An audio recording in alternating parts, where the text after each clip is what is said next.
یہ پیدا کرنے والی ماں بچپن میں ماں ماں ماں ماں کہتے تھے. یہ ماں اتنا آپ سے پیار کرتی تھی. اگر 3 بیٹے ہو, باپ کوئی مٹھائی لائے تو ماں تینوں بیٹوں کو 3 مٹھائی رکھتی. 2 بیٹے گھر میں, ایک باہر ہے, تو دونوں بیٹے کہتے ماں ایک بھائی نہیں ہے, یہ آپ کھا لو, آپ کھا لو. تو ماں بچوں کے سامنے کیا کہتی, ٹھیک ہے کھا لوں گی. اور جب وہ کھا لیتے دونوں بچے تو ماں کھاتی نہیں, اس کو اٹھا کے رکھتی. پہلے کیوں نہیں کھایا؟ ماں کی ممتا دیکھی. وہ سمجھتی اگر میں کہوں نہیں فلاں کو رکھنا ہے تو میرے 2 بچے بھی نہیں کھائیں گے, اس لیے پہلے دونوں بچوں کے پیٹ میں ڈالا. کیا کہہ کر, ٹھیک ہے کھاؤں گی. دونوں بچوں کے پیٹ میں جب مٹھائی چلے جاتی تو وہ ماں پھر نہیں کھاتی. کیوں؟ کہ میرا ابھی بیٹا آئے گا, اس کے لیے. ایک بیٹا میرے لیے تینوں برابر ہے. بیٹا جب تک نہیں آتا تب تک سنبھال کے رکھتی, اور آنے کے بعد کہتی لو بیٹا. وہ بیٹا کہتا ماں تو نے کھائی؟ کہاں کھائی, میں نے کھائی. دونوں بچوں نے بھی کھایا, میں نے بھی کھائی, یہ آپ کے لیے رکھا تھا. وہ بیٹا کھا لیتا. وہ ماں اتنی پیار کرتی کہ چھپا چھپا کر آپ کے لیے رکھا, اٹھا اٹھا کر آپ کے رکھا. آپ کی شادی کی, شادی کے بعد آپ بھی کوئی چیز لاتے تو رویہ بدل گیا. ماں کی ممتا یہ تھی کہ وہ ہمارے لیے چھپا چھپا کر اٹھا اٹھا کر رکھتی تھی, اور شادی کے بعد اب ہم کچھ لاتے ہیں تو چھپا چھپا کر لے جاتے ہیں. یہی ہے نا. کئی ماں نہ دیکھ لے, کئی بہن نہ دیکھ لے, کئی باپ نہ دیکھ لے. کیوں؟ کہ وہ ٹوکیں گی نا, کیا لایا دکھا, کیا لایا دکھا. میں یہ کہنے کے لیے نہیں آیا کہ اپنی بیویوں کو مت کھلاؤ, یہ ان کا حق ہے آپ پر. آپ کو گھر کے بجائے اچھی چیز باہر سے کھلانا چاہیے, یہ ہے آپ کے اوپر ان کا حق ہے. آپ اچھی اچھی چیزیں ان کو کھلاؤ. لیکن میں یہ کہتا جو ماں بچپن میں آپ کے لیے چھپا چھپا کر رکھتی تھی, آج ان سے چھپا کر بیوی کو کھلانا, یہ کون سا انصاف ہے؟ یہ کون سا انصاف ہے؟ بیوی کو کھلاؤ, آپ ان کے شوہر ہیں, ان کے سارے حقوق ادا کرنا یہ آپ کی ذمہ داری ہے. لیکن آپ سے کہتا ہوں جہاں بیوی کو کھلا رہے وہاں اپنی ماں کو بھی کھلاؤ, بے شک بے شک اپنے باپ کو بھی کھلاؤ, بے شک. ان کی بھی قدر کرو. لیکن آج ہمارے پاس قدر نہیں. آپ جانتے لوگ کہتے ہمیں ماں کی ضرورت نہیں ہے, ہم تھوڑی لڑائی ہو گئی کرائے کے مکان میں چلے جاتے, بیوی کہتی میں تمہارے ماں کے ساتھ رہنا نہیں چاہتی. آج ہو سکتا اس آزاد نگر سیلو کے اندر ایسے جوان نہیں ہے, لیکن میں بتانا چاہ رہا ہوں اس لیے کہ لائیو پروگرام ہے, میں اس لیے بتانا چاہ رہا ہوں کہ شاید کوئی سی کے دل میں, ذہن میں, دماغ میں اگر یہ خیال ہے تو ختم ہو جائے. لوگ کہتے میں بیوی کے بغیر, ماں کے بغیر اپنی زندگی گزار سکتا. یاد رکھیں جتنے لوگ آج کامیابی کی منزل پر پہنچے ہیں, ان کی ہسٹری نکالیں گے تو آپ کو پتا چلے گا. جتنے لوگ کامیابی کے منزل پر ہیں وہ اس لیے ہے کہ ان کے پیچھے ان کے ماں کی دعاؤں کا اچل. سبحان اللہ, بے شک بات ہے, بے شک. آپ جانتے لوگ کہتے ہمیں ماں باپ کی ضرورت نہیں ہے.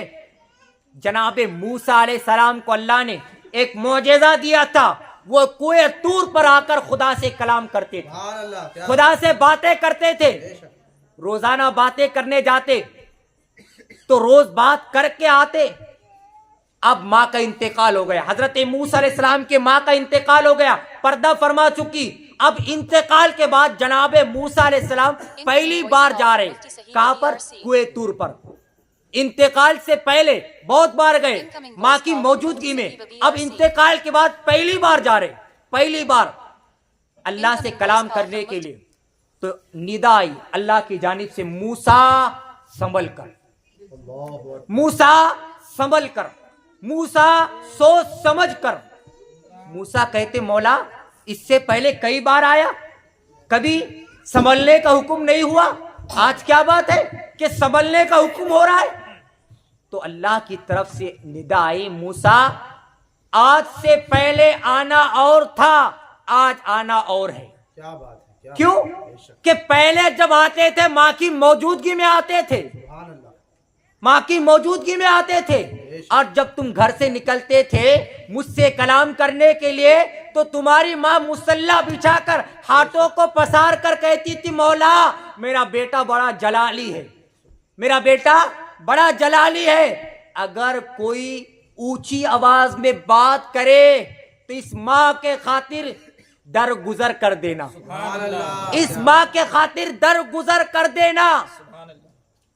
تو اب اللہ کہہ رہے موسیٰ آنچل پسارنے والی ماں نہیں ہے، آج سنبھلنے کا حکم اس لیے ہو رہا ہے کہ آج پہلی بار ماں کے انتقال کے بعد آئے ہیں، تو آج بات کر رہے ہو تو ذرا سنبھل کر، ذرا سنبھل کر، کئی بات کرتے کرتے اونچی آواز نہ نکل جائے، سنبھل کر سنبھل کر سنبھل کر۔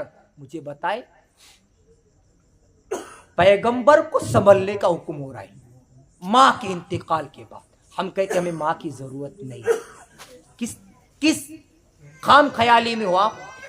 حضور علیہ السلام کے پاس کسی چیز کی کمی تھی؟ ہر چیز ان کے پاس، ہر چیز۔ لیکن ایک دن حضور السلام مسجد نبوی میں زارو قطار رو رہے، بہت رو رہے، اتنا رو رہے کہ داڑھی مبارک بھیگ گئی اور کپڑے مبارک بھی بھیگ گئے۔ صحابہ نے دیکھا تو پوچھا رسول اللہ رونے کی وجہ کیا ہے؟ تو آقا فرماتے آج مجھے میری ماں کی یاد آ گئی۔ کیا فرماتے؟ آج مجھے میری ماں کی یاد آ گئی، کاش کاش کاش اگر میری ماں حیات ہوتی اور میں تمہیں نماز عشاء پڑھا رہا ہوتا اور میری ماں کہتی محمد ادھر آؤ، تو میں نماز عشاء چھوڑ دیتا اور ماں کی خدمت میں حاضر ہوتا۔ بتائیے آج ماں باپ کی اہمیت نہیں ہے اس لیے کہ وہ ہمارے سامنے ہیں، لیکن جب وہ انتقال کر جائیں گے ان کی اہمیت، ان کی قدر، ان کا مقام، ان کا مرتبہ، ان کی کمی اس وقت محسوس ہوگی۔ لیکن یاد رکھیے جب ماں انتقال کر جائے، باپ انتقال کر جائے اور جب ماں باپ کی یاد آئے، فرمایا گیا جن بچوں نے اپنی ماں باپ کو تکلیف پہنچائی وہ خواب میں بھی اپنے ماں باپ کا چہرہ دیکھ نہیں سکے، وہ خواب میں بھی دیکھنے کے لیے ترسیں گے، لیکن خواب میں بھی وہ چہرہ ماں باپ کا نہیں دکھایا جائے گا۔ اور انتقال کے بعد ماں باپ کی کمی محسوس ہوگی، ان کا مقام سمجھ میں آئے گا۔ تو اس دن لوگ اگر اپنی ساری دولت کو اللہ سے کہے مولا یہ دنیا کی ساری دولت لے، ایک بار صرف میری ماں کا چہرہ مجھے خواب میں دکھا دے، مجھے بتائے کیا دیکھنے ملے گا؟ نہیں ملے گا۔ آج احساس نہیں ہے لیکن بعد میں ہوگا، اور جب ہوگا تب کوئی فائدہ نہیں ہوگا، کوئی فائدہ نہیں ہوگا۔ اس لیے پلٹ جاؤ۔ جو ماں باپ کی قدر نہیں کرتے وہ قدر کرے، جو ماں باپ کو اونچی آواز میں بات کرتے وہ دھیمے کرے۔ فرمایا گیا ماں باپ اگر کھڑے ہیں اور بیٹا بیٹھا ہے، قیامت کے دن پوچھا جائے گا تیرے ماں باپ کھڑے تھے تو بیٹھا کیسے؟ پوچھا جائے گا کیا ماں باپ کا قدر مقام یہی تھا؟ پوچھا جائے گا۔ کیا جواب دو گے؟